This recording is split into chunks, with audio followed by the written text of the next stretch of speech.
Destiny 2. Since the release, it's had a lot of attention for good and bad. Mostly bad. The terrible story, the removing of the Grimoire, and microtransactions, just to name a few.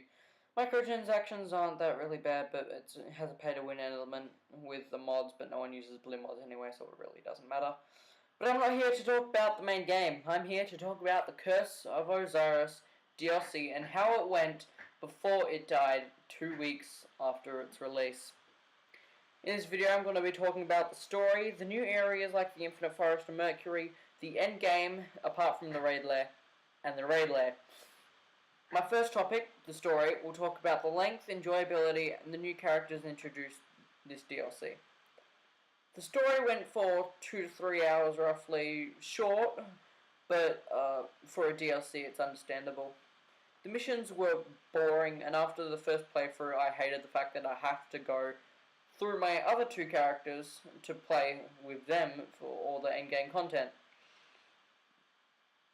The new characters are uninteresting, and you see Osiris like the person once in all of the missions apart from the cinematics, which is just boring as it's a waste of time.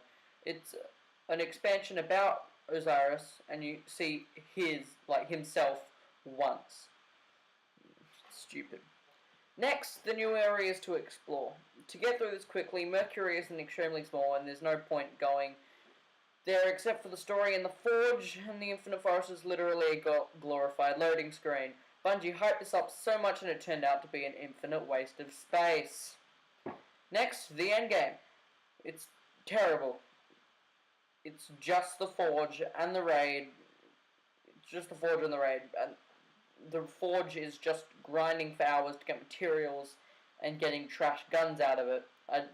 I don't use any of the guns because guns like Pallades Corrector and Better Devils are so much, and since the past rocket launcher, they're all much better than the guns that you get for completing the verses. Then, the raid lair. The raid lair is actually by probably saving grace of this DLC, if you can do it and have friends to do it with, which is a problem with it. Its last encounters are great, which require teamwork, communication, and execution. But that's about it. The jumping puzzle and the trash attempt at horde mode are stupidly easy, and you just roll through them with a team of 6. Like, it should be like, because it's like 30 minutes, like wasting time doing a jumping puzzle and doing that crappy horde mode thing which takes about 5 minutes to do to get to the first proper encounter.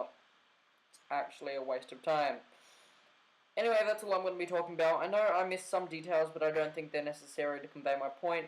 Curse of Osiris is a cash grab and a waste of money.